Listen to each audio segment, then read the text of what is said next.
Poor food seller fed a homeless boy every day. One day, the mafia boss came looking for her.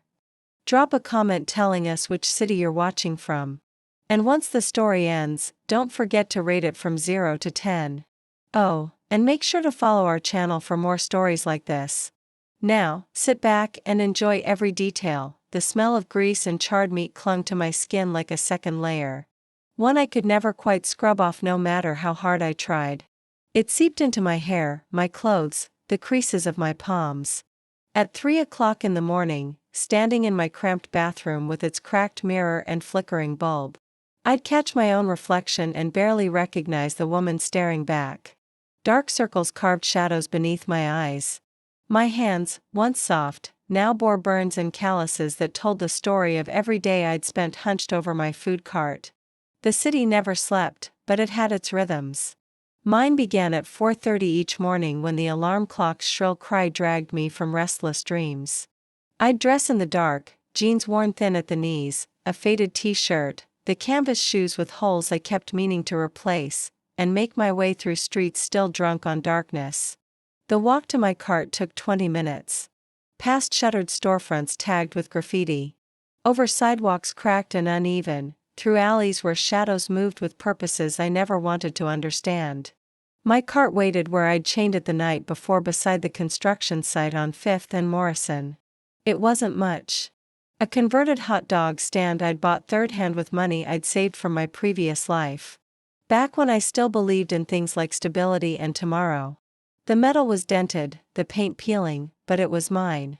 The only thing in this entire city that belonged to me. By 6, I had the grill heated, the prep work done.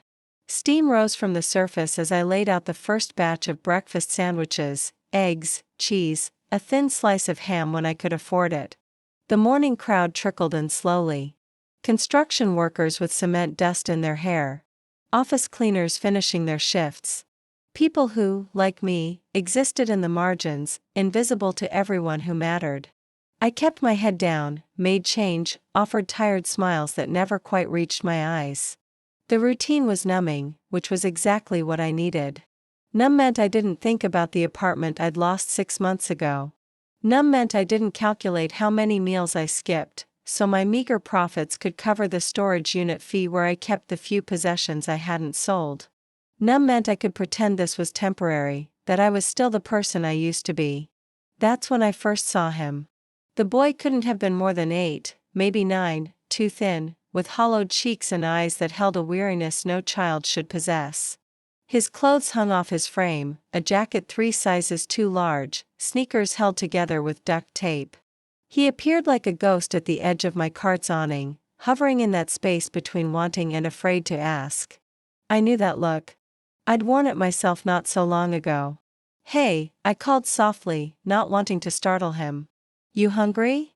His eyes widened, darted left and right as if checking for traps. When he didn't answer, I wrapped up one of the breakfast sandwiches. Still warm, the cheese melted just right and held it out. "It's okay," I said. "Consider it a gift." His hand shot out so fast I barely saw the movement.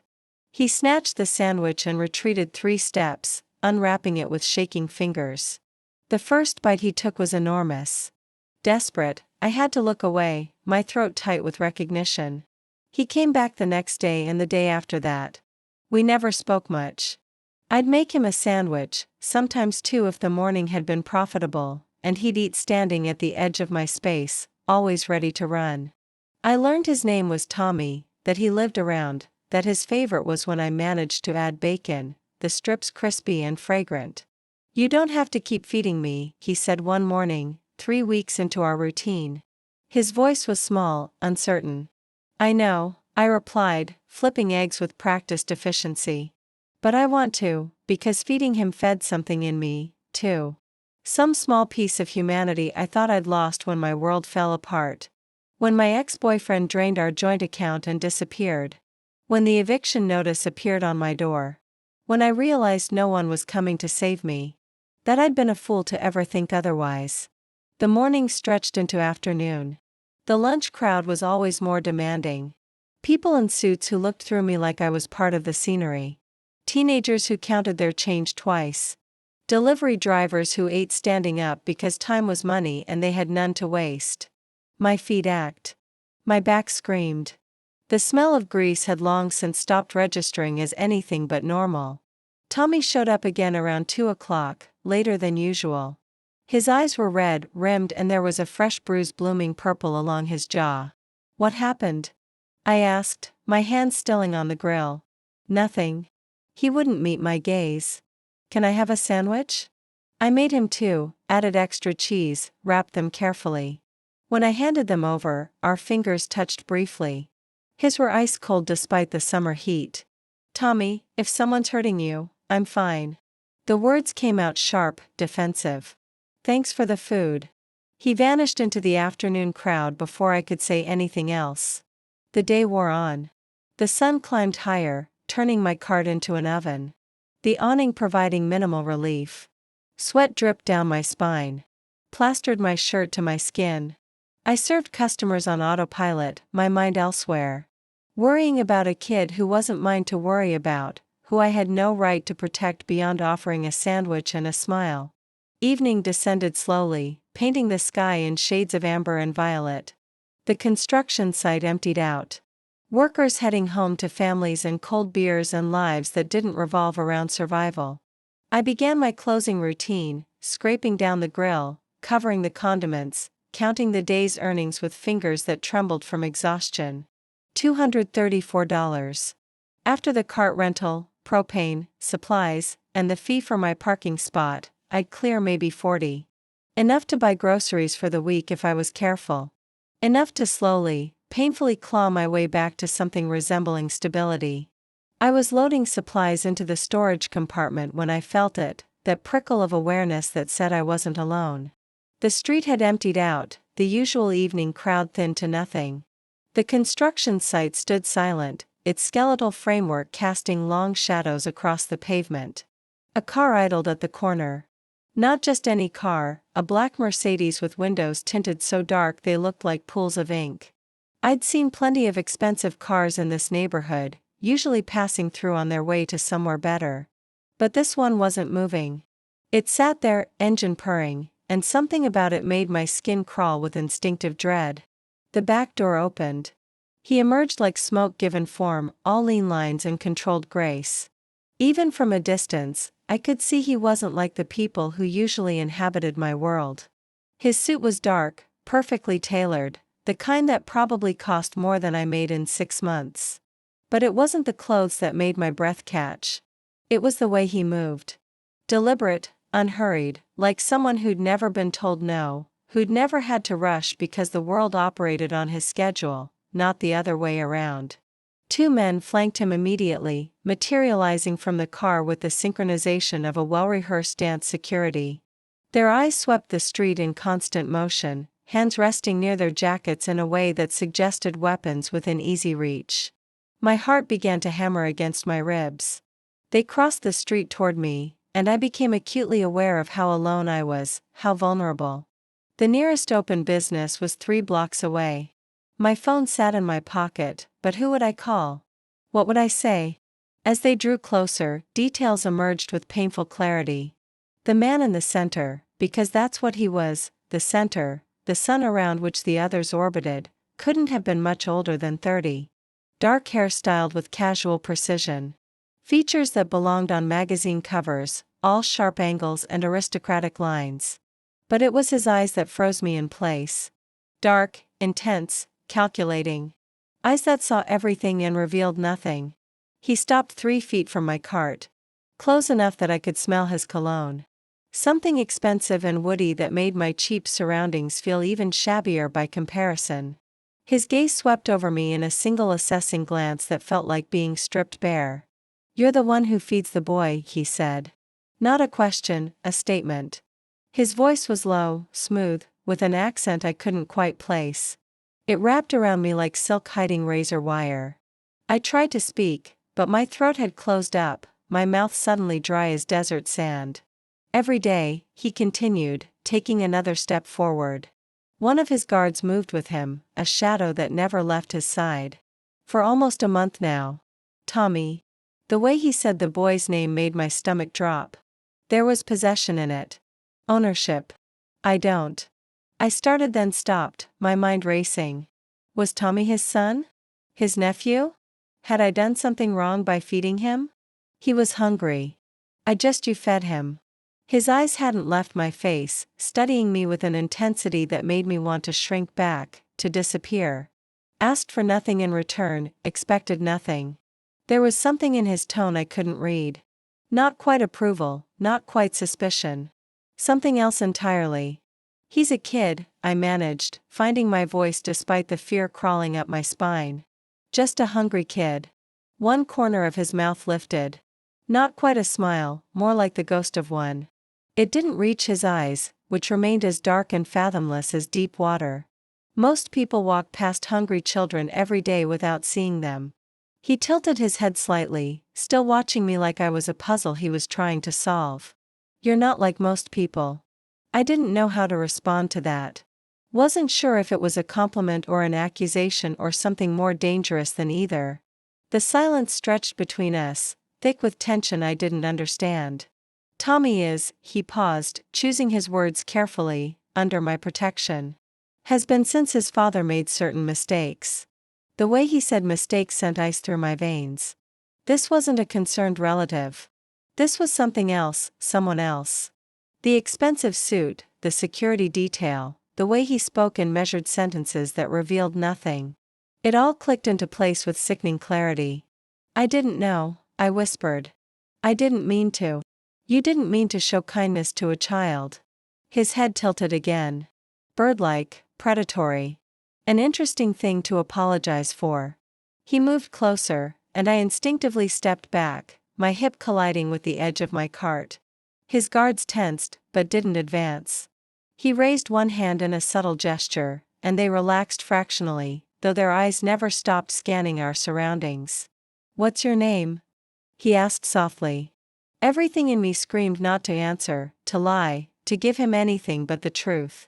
But those eyes held me pinned like a butterfly to cork, and I heard myself respond before I could stop the words, Ella. Ella Morrison. Ella. He repeated it slowly, like tasting wine. You've shown kindness to someone I care about. That creates an obligation.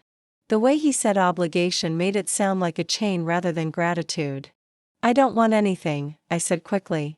Really, I know what you were doing. He reached into his jacket, my heart stopped entirely, and pulled out a wallet of soft black leather. His fingers moved with practiced efficiency, extracting bills I couldn't see clearly in the dimming light. But I pay my debts. He set the money on my cart's counter. Even folded, I could see the denominations. Hundreds. Multiple hundreds. I can't accept, I started. You can, you will, not a suggestion. A command delivered in that same soft, dangerous voice.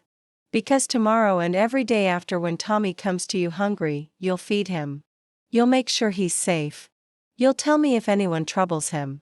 He produced a card from somewhere, placing it beside the money. Matte black with a single phone number embossed in silver. Nothing else. No name, no title, no business. Call that number if there's any problem. Any problem at all. His eyes held mine, and I saw something flicker in their depths. Something that looked almost like approval mixed with something else I couldn't name. Tommy speaks highly of you. He says you're kind, that you never ask questions, that you make him feel visible. My throat tightened. He's a good kid. He's a liability, he corrected. But there was no malice in it, just statement of fact. His father stole from me, tried to run, left his son behind like garbage. His jaw tightened almost imperceptibly. I don't tolerate traitors, but I don't punish children for their parents' sins. Tommy lives. Tommy eats. Tommy gets a chance his father tried to steal from him. The words hung in the air between us, heavy with implication. I didn't ask what happened to Tommy's father. Didn't want to know. Some questions were safer left unasked. I'll take care of him, I heard myself say. You didn't need to pay me for that. Everyone needs to be paid. He picked up the money he'd left and before I could process what was happening, reached out and tucked it into my shirt pocket. His fingers brushed my collarbone, the touch lasting a heartbeat too long. His skin was warm against mine, and I felt that warmth spread through me like wildfire. But you're right. This isn't payment. He stepped back and I could breathe again. Consider it an investment, he said. In something rare. What's that? The question slipped out before I could stop it. Genuine kindness. His gaze swept over me one final time, lingering on details I suddenly wished I could hide. The threadbare state of my clothes. The exhaustion carved into my features. The desperation I wore like a second skin. A commodity more valuable than you realize. He turned to leave, his guards moving with him in perfect synchronization. 3 steps away, he paused and looked back over his shoulder. The street light had flickered on, casting his face in harsh relief, all shadows and sharp edges. My name is Dante, he said. Dante Moretti and Ella Morrison. His eyes found mine across the distance. I'll be watching. Then he was gone, sliding back into that expensive car with its tinted windows. The engine purred to life, and the Mercedes glided away like a shark through dark water. I stood frozen beside my cart, my hand pressed to my pocket where I could feel the money's weight, foreign and dangerous. The card sat on my counter, gleaming dully in the fading light. I picked it up with shaking fingers, stared at that single silver number. Dante Moretti. I didn't need to Google the name to know what I'd find. The newspapers were full of whispers, of speculation, of crimes that could never be proven. The Moretti family controlled half the city's underworld. Drugs, protection, gambling, things darker still, and I'd just promised to take care of the son of a man who'd betrayed them. The last customer of the evening, a tired woman in a grocery store uniform, approached my cart, and I served her on autopilot, made change, offered a smile that felt like it belonged to someone else. When she left, I finished my closing routine with hands that wouldn't quite steady. The money in my pocket felt like it was burning through the fabric. $500, more than I made in a week, maybe 2 weeks. Money that could solve so many problems, fill so many gaps. Money that came with a price I didn't yet understand.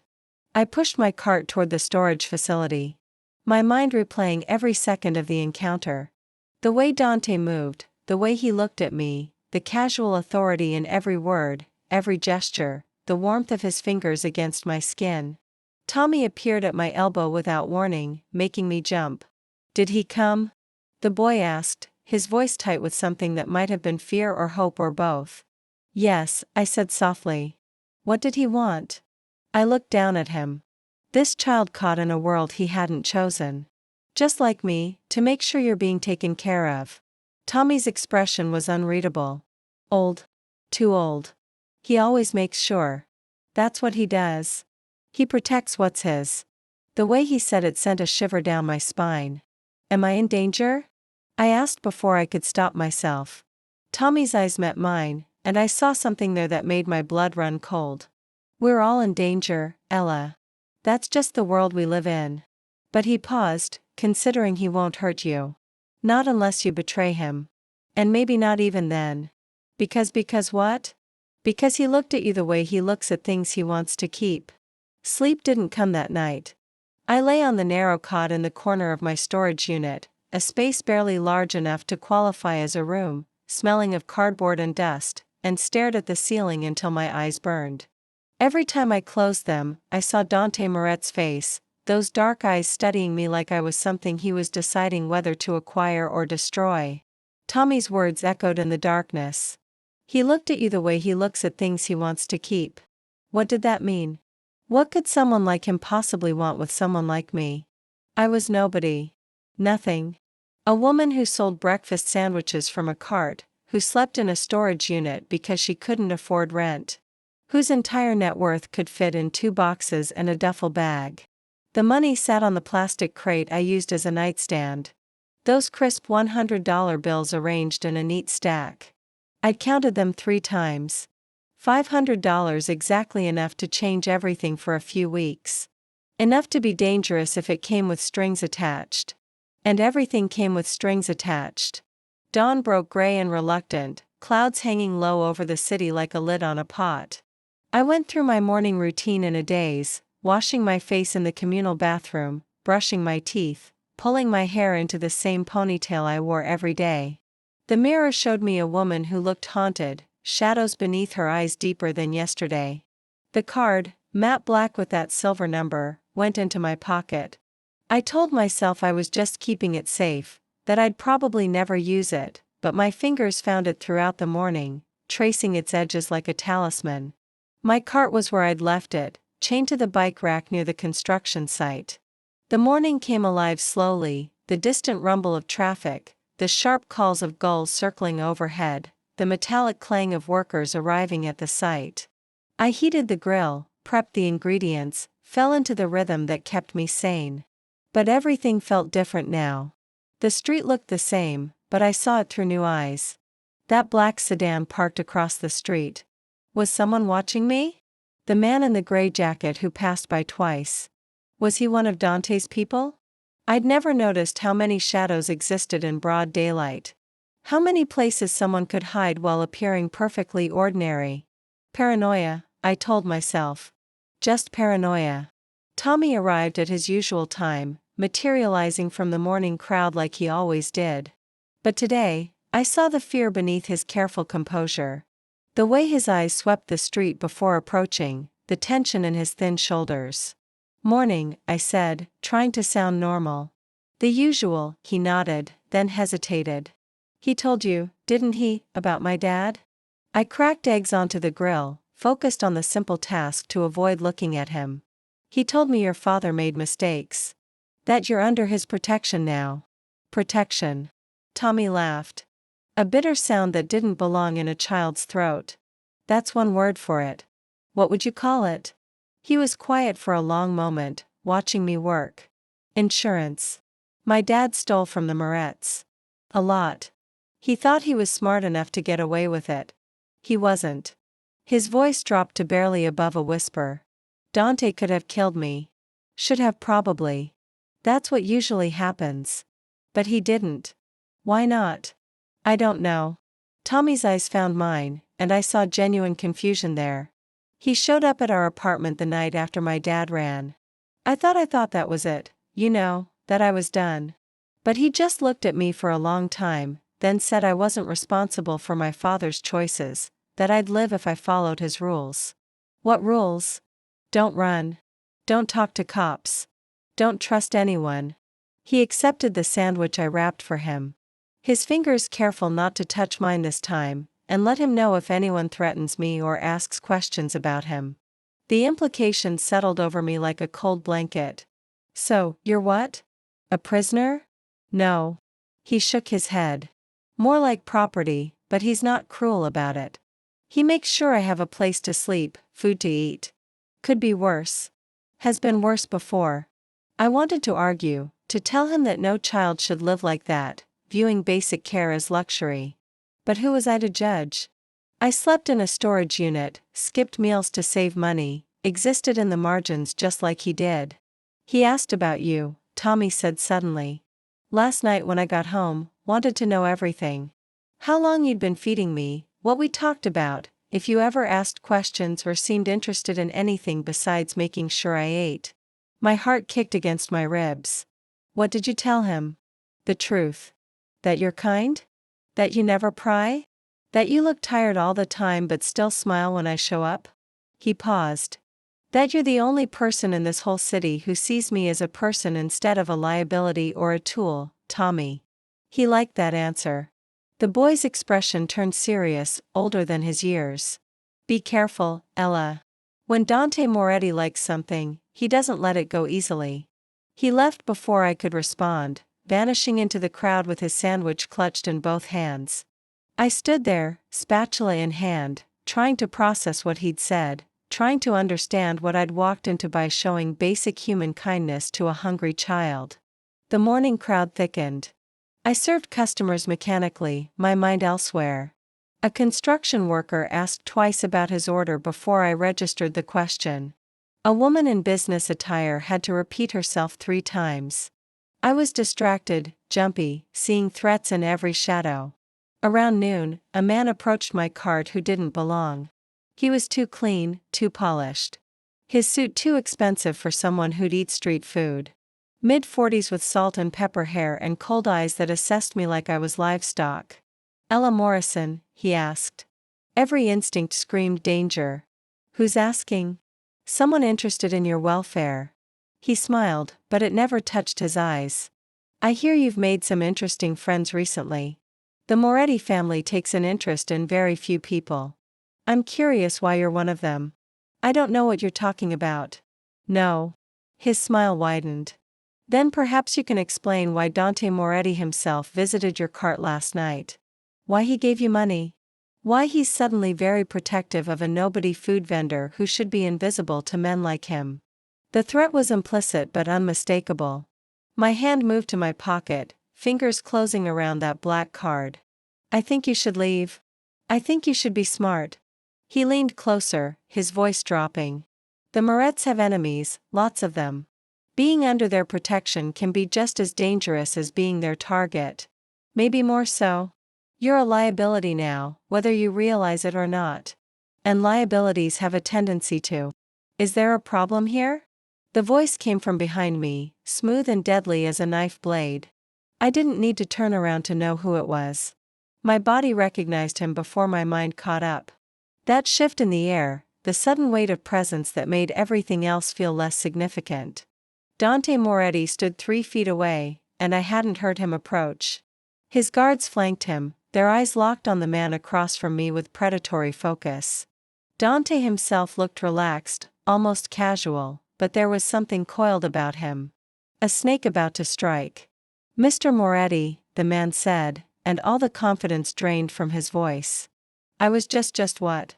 Dante moved forward, placing himself between me and the stranger. His back was to me now, but I could see the tension in his shoulders. The deliberate control in every movement. Just threatening someone under my protection. Just making the catastrophically stupid decision to approach what's mine without permission. I didn't know she was. Yes, you did. Dante's voice remained soft, conversational even. Somehow that made it more terrifying. You knew exactly what you were doing. The question is whether you did it on your own initiative or if someone sent you. The man's face had gone pale. Nobody sent me. I just thought you could gather information, test the waters, see if she was worth the risk. Dante tilted his head slightly. Let me save you the trouble of finding out. She is not worth the risk. Nothing is worth the risk of crossing me. Are we clear? Yes. Yes, absolutely. I apologize. I didn't mean leave. One word, absolute in its finality. And spread the word to whoever is foolish enough to be paying attention. Ella Morrison is off limits. Her card is off limits. Anyone who approaches her without my explicit permission will answer to me personally. Understood? The man nodded frantically and retreated, nearly stumbling in his haste to escape. He disappeared into the crowd, and the tension that had gripped the street slowly released. Dante's guards remained alert, but their postures eased fractionally.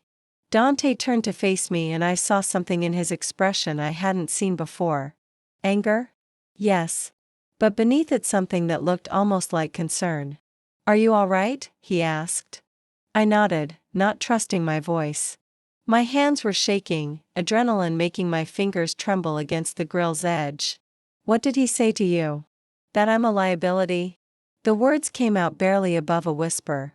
That being under your protection makes me a target. He's not wrong. Dante stepped closer, his eyes searching my face. But being without my protection would make you a target, too, now that people know I've shown interest. There's no safe option anymore, Ella. Only safer. I didn't ask for this. No. Something flickered across his expression. Regret, maybe, or something close to it. You just fed a hungry child and showed kindness where none was expected. And now you're caught in a world you never wanted to be part of. So what happens now? He was quiet for a long moment, studying me with that intensity that made me feel transparent. When he spoke, his voice was careful, measured. Now you continue your life as normally as possible. You run your cart. You feed Tommy. You call me if anyone approaches you or makes you feel unsafe. And you accept that you're under my protection whether you want to be or not. Why? The question burst out before I could stop it. Why do you care? I'm nobody, nothing. Why waste your resources protecting me? His eyes held mine, and I saw something shift in their depths. Something I couldn't name, but felt in my bones. You showed kindness to a child. I'm responsible for that matters. And he paused, seemed to be choosing his words carefully. You remind me that not everyone in this city is motivated by greed or fear. That's rare, worth protecting. That's it. That's the only reason. Does there need to be another? He reached out slowly, giving me time to pull away, and tucked a strand of hair that had escaped my ponytail behind my ear. His fingers lingered against my cheek. Warm and surprisingly gentle. You're under my protection now. That means you're mine to keep safe. Accept it, Ella. Fighting it will only make things harder for both of us. The possessiveness in those words should have terrified me. Instead, I felt something else entirely. A warmth spreading through my chest. Dangerous and unwelcome. This man was a criminal, a killer, probably. Everything I should run from. So why did part of me want to lean into that touch instead of pulling away? He must have seen something in my expression because his eyes darkened. I need to know you're safe. That means changes starting today. What kind of changes? One of my men will be nearby whenever you're working. You won't see him most of the time, but he'll be there watching, making sure nobody bothers you again. He pulled his hand back, and I felt the loss of warmth like a physical thing. I'm also moving you to a better location. The spot on 5th and Morrison is too exposed, too difficult to secure. I can't afford a better location, I said quickly. The fees are no longer your concern. He reached into his jacket. I didn't flinch this time, and produced another card. This one had an address printed in clean black letters. Report here tomorrow at 6 a.m. The spot is already paid for. Better foot traffic, better security. Your profits will increase. I can't accept. Yes, you can. You will.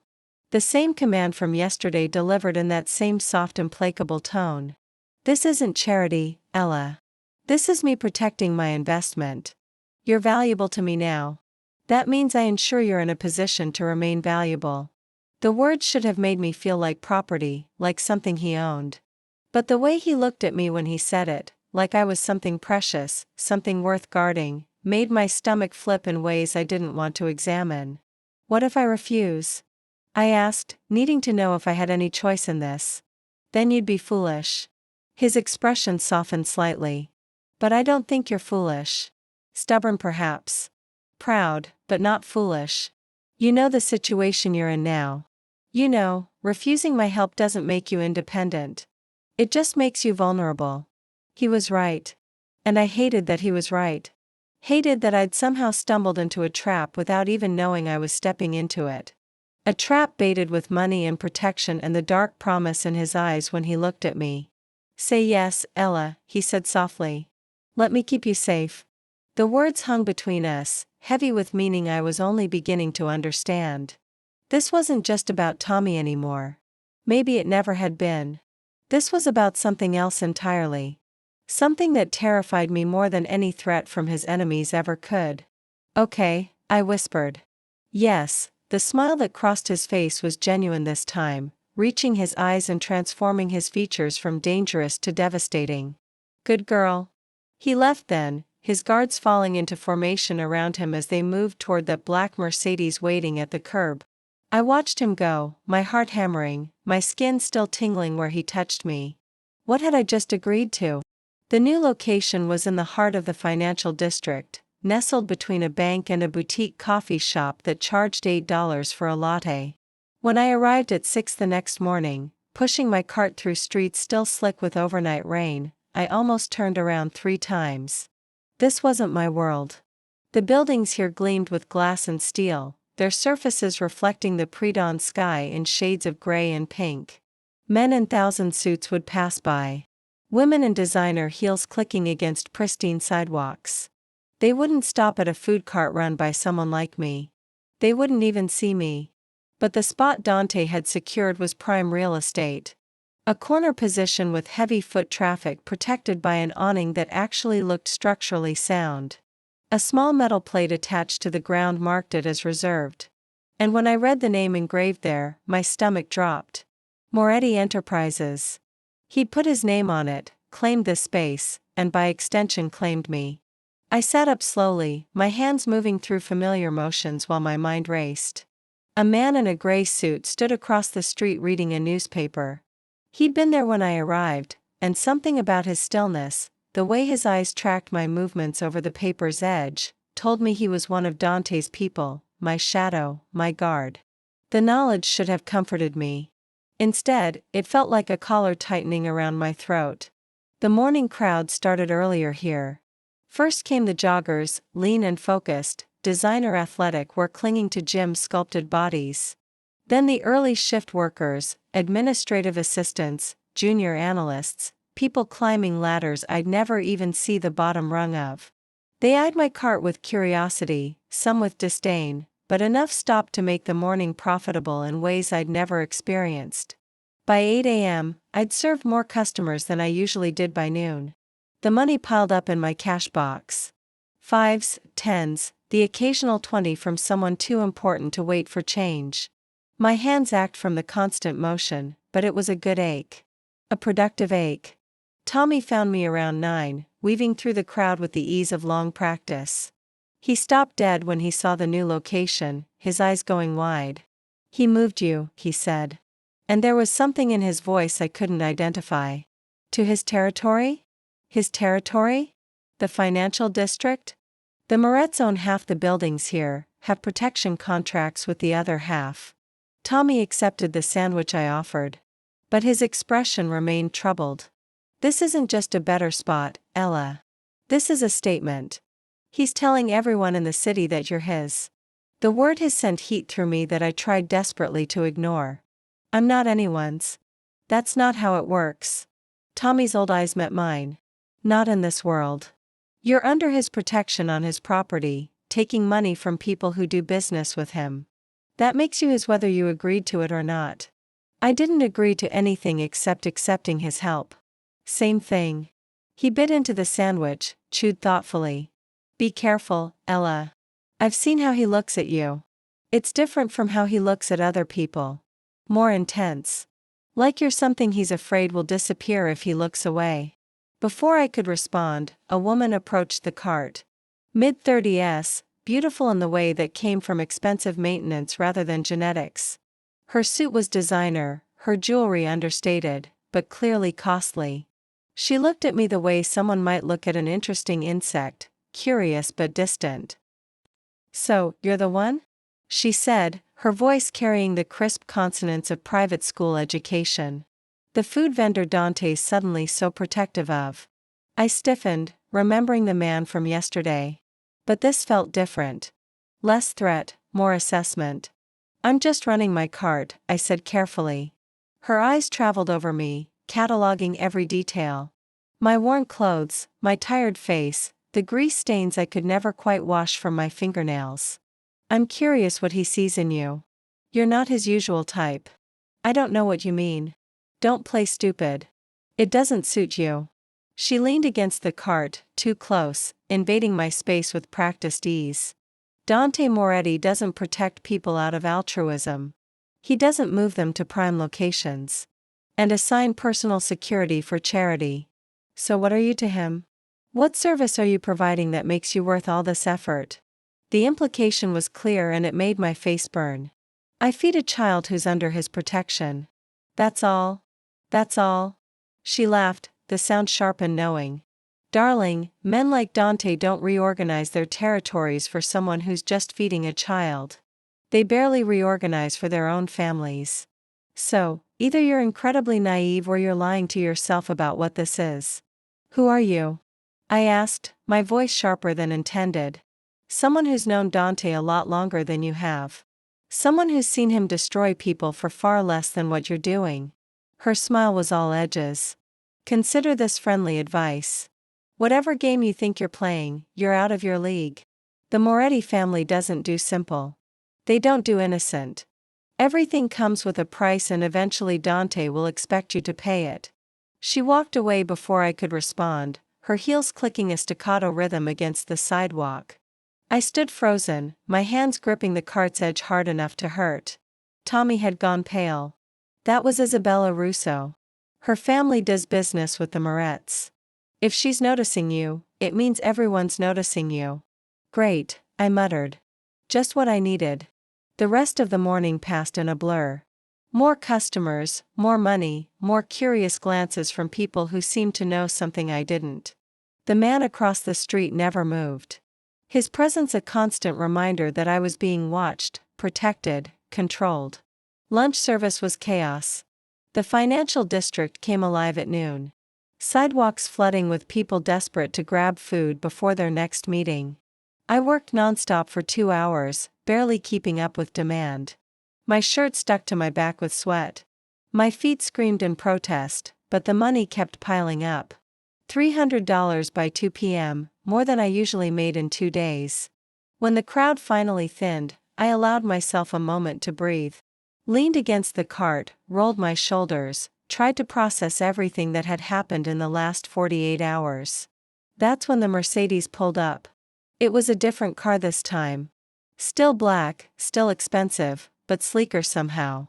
The back door opened and Dante emerged with that same controlled grace that made my breath catch. Today he wore charcoal gray, the suit fitting him like it had been painted on. His eyes found me immediately, and something in his expression softened. "How's the new location?" he asked, approaching with his ever-present guards shadowing his steps. "Busy," I managed. "Very busy."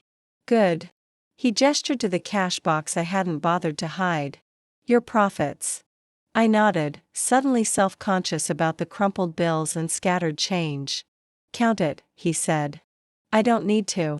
"Count it, Ella." Not a request.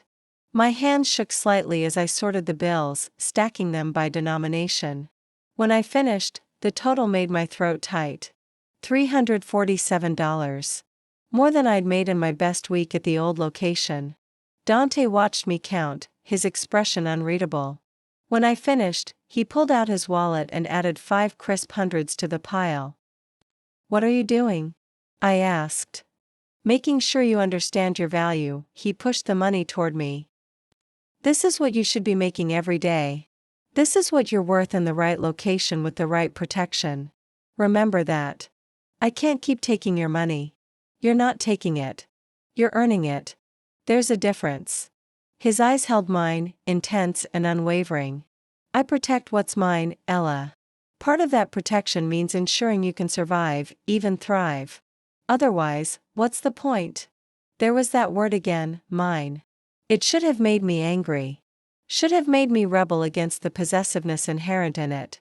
Instead, it made something low in my stomach tighten with heat I didn't want to acknowledge. "Why are you doing this?" I asked the question that had been burning in my chest since yesterday finally escaping. "Really? Not the reasons you've given me, but the real reason. Why do you care what happens to me?" He was quiet for a long moment, studying me with an intensity that made me want to look away. When he spoke, his voice was lower, rougher.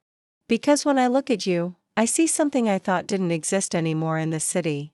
Someone who gives without expecting anything in return. Someone who sees a hungry child and feeds him. Not because it benefits her, but because it's the right thing to do." He took a step closer and I could smell his cologne again.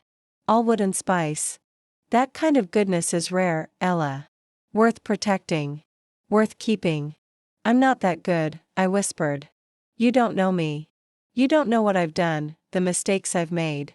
I know you sleep in a storage unit because you lost your apartment. I know your ex-boyfriend stole from you and left you with nothing. I know you work 16-hour days and skip meals to save money. I know you've been invisible to this city for 6 months, and yet you still find ways to show kindness to others." His hand rose, fingers brushing my cheek with devastating gentleness. "I know everything about you, Ella Morrison, and I want to keep you anyway." The words stole my breath. "You investigated me." "Of course I did. I protect what's mine, which means I need to know everything about it, every detail, every vulnerability." His thumb traced my cheekbone, and I couldn't make myself pull away. "You have no family, no real friends, no safety net. You're one disaster away from complete ruin. That ends now. You can't just I am. His eyes searched mine. Let me take care of you, Ella. Let me give you what you need. Security, stability, protection. In return, all I ask is that you accept it, that you let me keep you safe. And what happens when you get bored? The question came out bitter, defensive. When whatever this is loses its appeal, what happens to me then? Something dark flickered across his expression. I don't get bored with things I truly want. And I want you, Ella, have from the moment I saw you feeding Tommy without hesitation. Without asking for anything in return, I want to keep you, protect you, make sure nothing in this city ever hurts you again. His words wrapped around me like silk. Beautiful and suffocating. Part of me wanted to give in to accept the safety and security he offered. But another part, the part that had survived 6 months of hell on pride and determination alone, rebelled against the idea of belonging to anyone, even him. I need time, I said, to think, to process all of this. Take what time you need. He dropped his hand, but didn't step back. But understand that my protection isn't contingent on your acceptance. You're mine now, whether you agree or not. The only question is whether you'll fight it or embrace it. He left then, sliding back into that Mercedes with its tinted windows. But before the door closed, he looked back at me one more time, and the heat in his gaze made my knees weak. The afternoon crowd was lighter, giving me time to think, time to panic, time to understand exactly how thoroughly my life had changed in just 2 days. Tommy showed up again around 4 o'clock, later than usual. His eyes went immediately to the money in my cash box, then to the card Dante had left behind. Another black card with another address. He gave you an apartment, Tommy said, reading the address in the Riverside complex. That's where he houses people under his direct protection. I haven't agreed to take it. Doesn't matter. It's yours now. He's already made up his mind. Tommy's expression was grave. You need to understand something, Ella. When Dante decides he wants something, he gets it always. The only variable is how much fighting happens first. And honestly, he doesn't seem like he wants to fight you. He wants you to come willingly. What if I don't? Then he'll wait. Be patient. Make your current situation gradually more uncomfortable until accepting his offer becomes the logical choice. Tommy shrugged. Or he'll just move you anyway and deal with your anger later. Hard to say. The certainty in his voice chilled me. You sound like you've seen this before. I have. With businesses he wants to acquire. With territory he wants to control. He stopped abruptly, his expression closing down. With what? With people he wants to keep. Tommy finished quietly. He's different with you than I've seen him be with anyone else. More careful, more gentle. But the endgame is the same. You'll be his. The only question is whether you'll walk into that cage willingly or if he'll have to carry you. I didn't go to the apartment that night. Instead, I returned to my storage unit, to the familiar discomfort of my narrow cot and the boxes that held my former life. It was an act of defiance. Small and probably meaningless, but it was mine. The only choice I had left. Sleep came in fragments broken by dreams where dark eyes watched me from shadows. Where warm fingers traced my skin, where a voice like silken razor wire whispered promises I didn't understand. I woke at 3 a.m. drenched in sweat, my heart racing, and couldn't fall back asleep. The next morning, I found flowers waiting at my cart. Not just any flowers, 24 blood-red roses in a crystal vase that probably cost more than my monthly income. The card attached was simple, written in bold masculine handwriting. You didn't go to the apartment. Stubborn. I can be patient. De my guard. A different man today, younger, with a scar bisecting his left eyebrow, watched me read the card with something that might have been amusement. When I looked up, he gave me a slight nod, as if to say, I told you so, without speaking. The flowers sat on my cart all morning, drawing attention I didn't want. Customers asked questions. Who were they from? Was I seeing someone? Wasn't I lucky to have such a generous admirer? I smiled and deflected and tried to ignore the way my stomach fluttered every time I looked at them.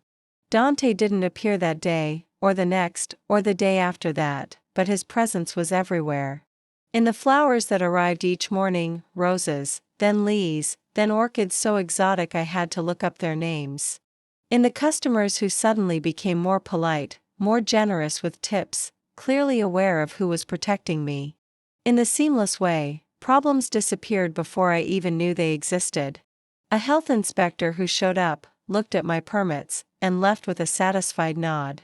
A drunk who started causing trouble and was quietly escorted away by men in dark suits before he could get within 10 feet of my cart. Tommy came every day, eating his sandwich and watching me with those two old eyes. "He's courting you," the boy said one afternoon, gesturing to the latest floral arrangement. White callies that looked like they belonged at a wedding. "That's what this is. The flowers, the protection, the distance. He's giving you time to get used to the idea of being his." "I'm not going to be anyone's," I insisted. But the words sounded hollow, even to my own ears. "You already are," Tommy said gently. "You just haven't accepted it yet." A week passed, then two. My profits soared. I was making more in a day than I used to make in a week. I opened a bank account, deposited the money with shaking hands, watched the numbers climb in ways I'd thought impossible. For the first time in 6 months, I could breathe without the constant pressure of poverty crushing my chest. But the storage unit felt smaller every night, the cot harder, the communal bathroom more degrading. The card with the apartment address burned in my pocket, a constant reminder of the choice I was refusing to make. On the 15th day, everything changed.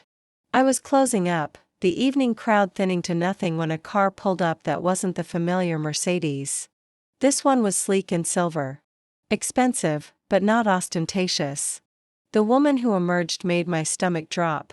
Isabella Russo, the same woman who'd approached me that first day at the new location.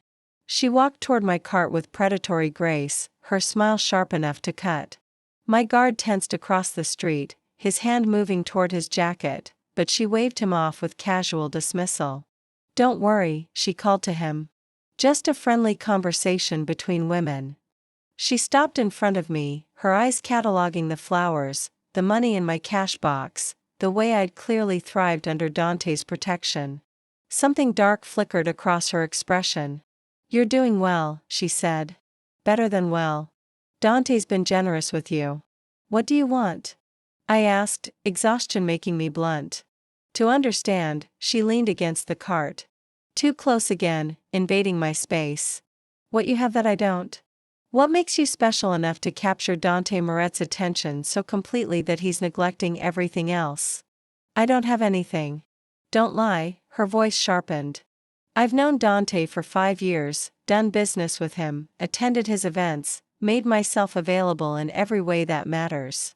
And in all that time, he's never looked at me the way he looks at you, never sent flowers, never assigned personal protection, never rearranged his entire schedule to ensure someone's safety." She straightened and I saw the hurt beneath her anger. "So tell me, what do you have that I don't?" The honest answer was, I didn't know. But looking at her, beautiful, polished, clearly from his world in ways I never would be, I understood her confusion, her pain. "I didn't ask for any of this," I said quietly. "I just fed a hungry child. Everything else just happened." Nothing just happens with Dante. Everything is calculated, planned. He wanted this to happen. "Wanted you," her eyes narrowed. "And he always gets what he wants. Always. So you can keep pretending you have a choice. Keep sleeping in that storage unit like some kind of martyr. But eventually you'll give in. They always do." "Who's they?" "Everyone he decides to keep." She pushed away from the cart, her expression hardening. "Enjoy it while it lasts. Men like Dante don't stay interested forever. And when he moves on to the next shiny thing, you'll be left with nothing but memories of what it felt like to matter to someone powerful." And she left, her words hanging in the air like poison. My guard crossed the street immediately, his expression concerned. "You okay?" he asked. First words he'd spoken to me in 2 weeks. "Fine," I lied. "She's bitter." "Ignore her." "Is it true? Does he always get what he wants?" The guard's expression softened slightly. "In business, always in everything else." He paused. "He's never wanted anything the way he wants you." I've been with him for 8 years, and I've never seen him like this. Patient, gentle, willing to wait. He met my eyes. Don't mistake his patience for indifference. Every day you don't go to that apartment. He asks about you, makes sure you're safe, sends the flowers. He's obsessed, ma'am. And when Dante Moretti becomes obsessed with something, it's permanent. The word obsessed sent chills down my spine. Not fear, exactly, something more complicated, something that felt dangerously like anticipation. That night, I finally opened the envelope he'd given me with the apartment address. Inside was a key, simple, silver, surprisingly ordinary, and a note in that same bold handwriting. This is yours whenever you're ready. No obligations, no expectations, just a safe place to sleep. You deserve at least that much. I held the key in my palm, feeling its weight, feeling the weight of the choice it represented. The storage unit suddenly felt unbearable.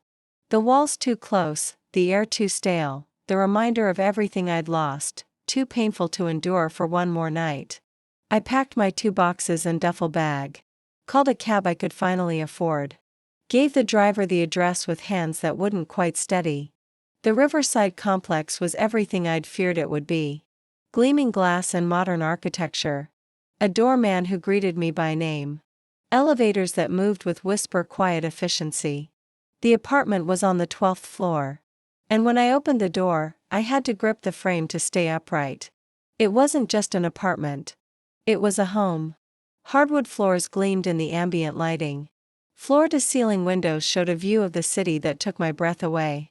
The furniture was new, expensive, chosen with careful attention to comfort rather than showiness. The kitchen had granite countertops and appliances I'd only seen in magazines. The bedroom held a bed so large and inviting I wanted to cry. But it was the small details that broke me. The bookshelf stocked with novels in my favorite genres. How did he know? The bathroom with toiletries in my preferred brands. The closet filled with clothes in exactly my size. Nothing too flashy, just quality basics that would actually fit my life. The refrigerator stocked with real food, fresh vegetables, and good cheese, and the expensive coffee I'd always wanted to try, but could never justify. He'd thought of everything, anticipated my every need, created a space that felt like it had been made specifically for me. I sat on the couch, soft leather that molded to my body, and let myself cry for the first time in months. Great shuddering sobs that racked my whole body, crying for everything I'd lost, everything I'd gained. The terrifying realization that I was exactly where Isabella said I'd be, trapped in luxury, belonging to a man I barely knew, but couldn't seem to resist. My phone buzzed. A text from an unknown number. You're home. Good. Sleep well, Ella. Tomorrow we talk. He was watching. Of course, he was watching. Probably had cameras, alerts, some way of knowing the exact moment I walked through that door. The knowledge should have terrified me. Instead, it made me feel safe in ways I hadn't felt since before my world fell apart. I slept that night in sheets that felt like clouds, in a bed that cradled my exhausted body, in an apartment that smelled like expensive candles and new beginnings. And when I dreamed, it was of dark eyes and gentle hands, and a voice promising to keep me safe forever. Morning came too soon.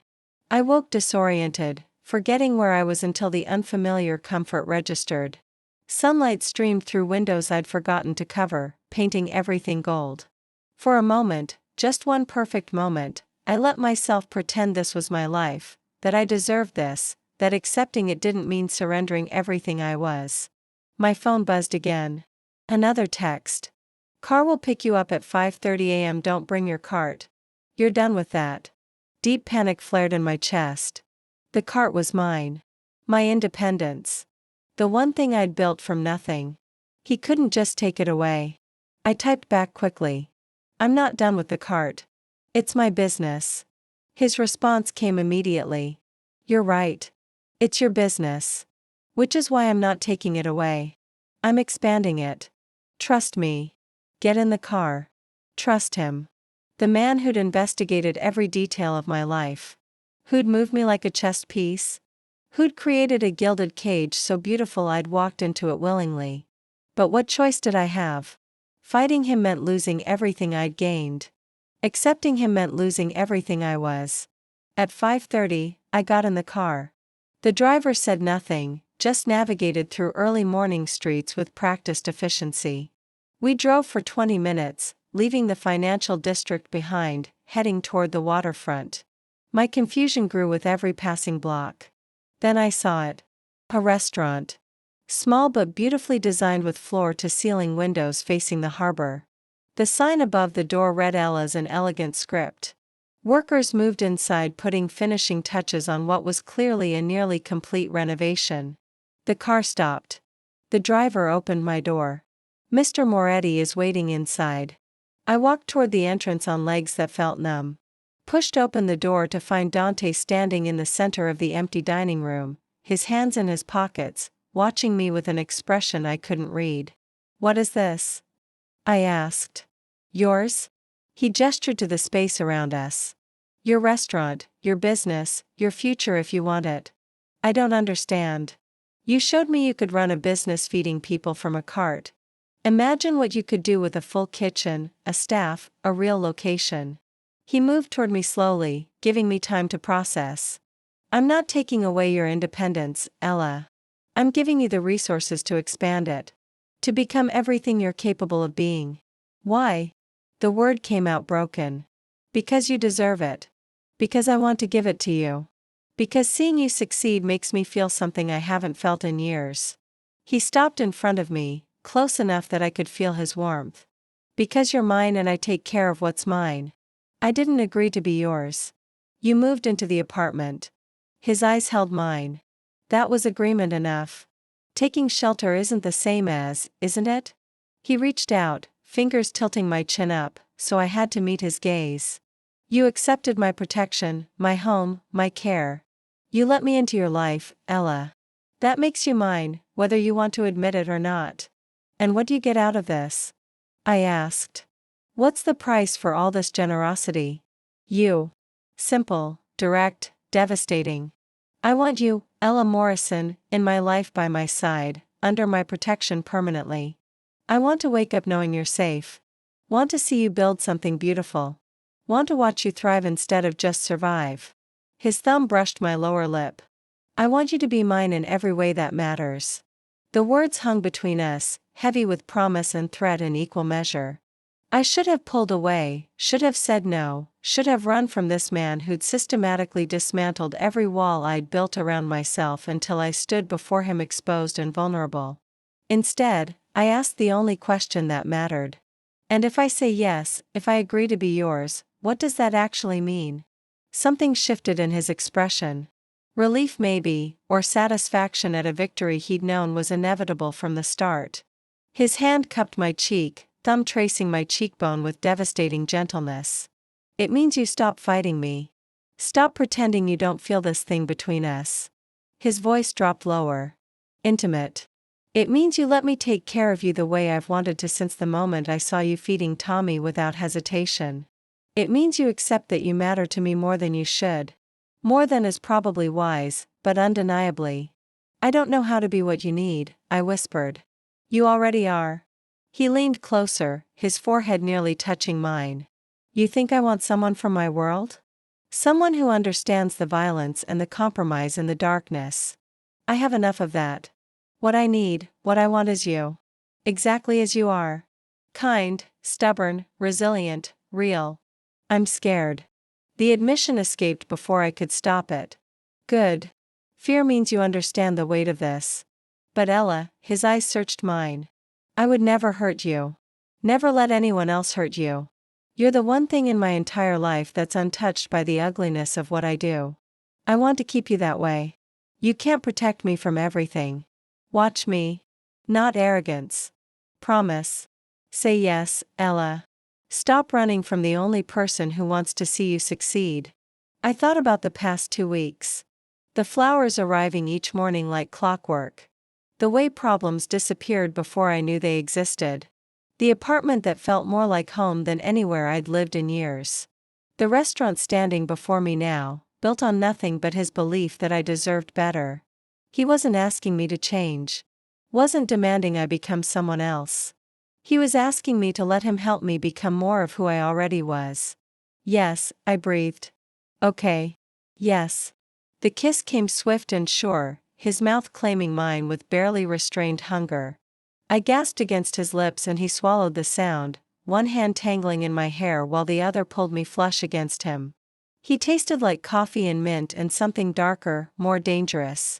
Something that made my knees weak and my heart race and every rational thought scatter like leaves and wind. When he finally pulled back, we were both breathing hard. His eyes had gone nearly black, pupils blown wide with desire barely held in check. Mine, he murmured against my lips. Say it. Yours. The word felt like surrender and victory simultaneously. He rested his forehead against mine, his breath warm on my face. I'm going to give you everything, Ella. Everything you've ever wanted and things you haven't even imagined yet. You'll never worry about money or safety or where your next meal comes from. You'll never sleep in storage units or skip meals or feel invisible again. I promise you that. What about Tommy? I asked. Because even in this moment, I couldn't forget the boy who brought us together. Dante's expression softened. Tommy stays under my protection. He'll help in your restaurant if he wants. Give him purpose, structure, a path forward, but he's not the reason I'm doing this anymore. His thumb brushed my lower lip again. You are. The next weeks blurred together in a whirlwind of change. Dante was true to his word. The restaurant opened within a month, fully staffed with people he'd personally vetted. I spent my days learning to manage a real kitchen, working with chefs who treated my recipes with respect, building something that felt impossibly mine, despite knowing his money had made it possible. Tommy came every day, just like before. But now he sat at a table in the dining room doing homework while eating proper meals. Dante had enrolled him in school, a good one, private, with small classes and teachers who actually cared. The boy was thriving in ways that made my chest tight with emotion. He's different with you, Tommy said one afternoon, watching through the window as Dante's car pulled up outside. Softer, like you make him remember he's human. I'd learned that Dante came by at least once a day, usually more. Sometimes he'd sit at the bar and work on his laptop, his presence a quiet comfort. Sometimes he'd pull me into the office for stolen kisses that left me breathless. Sometimes he'd just watch me work with an intensity that made me feel simultaneously exposed and cherished. He never pushed for more than I was ready to give. Never demanded I cross lines before I was prepared. But the tension built between us like a physical thing, electric and inevitable. The night he finally took me to his home, I knew everything was about to change again. His penthouse was masculine and elegant, all dark wood and leather and floor-to-ceiling windows showing the city spread out like scattered diamonds. He poured wine, expensive, older than me probably, and we stood at the window watching the lights below. I need you to understand something, he said quietly. My world is dangerous. I've kept you separate from most of it, but eventually people will try to use you to get to me. They'll see you as my weakness. Am I? I asked. Your weakness? He turned to face me, and the raw honesty in his expression stole my breath. Yes, completely. You're the only thing in this entire city that could bring me to my knees. That terrifies you. It should terrify you more. He set down his wine, moved closer. Because it means I'll do anything to keep you safe. Anything, Ella. There are no lines I won't cross. No prices I won't pay. You need to understand that before this goes any further. And if I can't accept that part of you, then I'll let you go. The words came out strained, painful, it would destroy me, but I'd do it because keeping you against your will would destroy us both. I looked at this man who'd given me everything. Safety, security, purpose, passion, and realized the truth I'd been avoiding. I didn't want to leave. Didn't want to imagine my life without him in it. Somewhere between the flowers and the restaurant and the gentle way he touched me like I might break. I'd fallen completely and irrevocably in love with him. I'm not going anywhere, I said. The relief that crossed his face was profound. He crossed the distance between us in 2 strides, pulling me into a kiss that felt like coming home. This time, When he lifted me into his arms and carried me toward his bedroom, I didn't protest, didn't hesitate. I surrendered completely.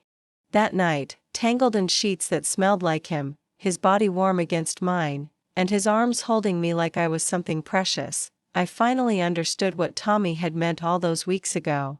Dante had looked at me like something he wanted to keep. And now I was kept, caged in luxury and protection, and a love so fierce it should have frightened me. But I'd learned that cages came in many forms. Some were prisons, and some, like strong arms holding you through the night, and a voice whispering promises against your skin, were sanctuaries. 6 months later, the restaurant was thriving. Tommy had moved into the apartment next to mine in Dante's building. Under the official guardianship of a cousin who existed primarily on paper, the boy was getting straight A's, playing soccer, laughing in ways that made him look his actual age. Isabella Russo had tried once more to cause problems, spreading rumors, suggesting I was nothing but a paid mistress. Dante had handled it with characteristic efficiency. She'd issued a public apology within 24 hours and hadn't been seen in our neighborhood since. I'd learned to navigate his world. The business dinners where I smiled and made polite conversation while pretending not to notice the weapons hidden under suit jackets. The charity galas where I wore dresses that cost more than my old cart and stood beside him while he commanded every room he entered. The quiet moments when he'd come home exhausted and dangerous, and I'd remind him there was still softness in his life. He'd proposed on the anniversary of the day we met. A ring that was elegant rather than ostentatious, diamonds set in platinum that caught the light like captured stars. I'd said yes before he'd finished asking. Now standing in the restaurant as the evening service wound down, I watched Tommy bus tables with the efficiency of long practice, watched my staff move through their routines. Watched the life I'd built from nothing but Dante's belief in me thrive beyond anything I'd imagined possible. The door opened and I knew without looking who it was. My body recognized his presence before my mind registered the sound. Dante crossed the room with that predatory grace that still made my breath catch. His eyes finding mine immediately. "Busy night?" he asked, pulling me into his arms like he always did, like he needed the contact as much as I did. "Good night," I corrected, leaning into his warmth. "We're fully booked for the next 2 weeks." "That's my girl." He pressed a kiss to my temple. "Ready to go home?" Home? Not the apartment. Though I still technically kept it, home was wherever he was. The penthouse where I now spent most nights, where my clothes hung in his closet and my books filled his shelves and my presence had transformed his space into something softer, warmer, almost. Let me finish closing up. He helped because he always did. Moved through the space with familiar ease, knowing exactly where everything went because he'd been here since the beginning. Watching us work together, Tommy smiled. "You two are disgustingly happy," the boy said. But there was warmth in his voice. "It's nice. Makes me think maybe good things can happen even when life's been terrible." "They can," I assured him. "You just have to be brave enough to accept them when they're offered."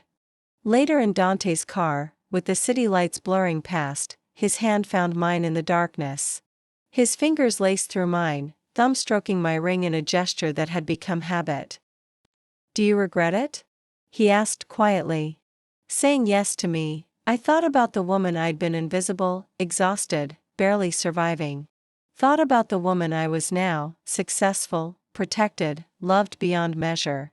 Thought about the choice I'd made to surrender to a man who'd seen value in me when I couldn't see it in myself. "Never," I said, "not for a single moment." "Good." He lifted my hand to his lips, pressed a kiss to my knuckles. "Because you're stuck with me now, Ella Morrison, for better or worse. We're not married yet." A technicality. His eyes met mine in the dim light. "You became mine the moment you fed a hungry boy without asking what was in it for you. Everything since has just been making it official." He was right. I realized from that first sandwich handed to a child who needed kindness. My fate had been sealed.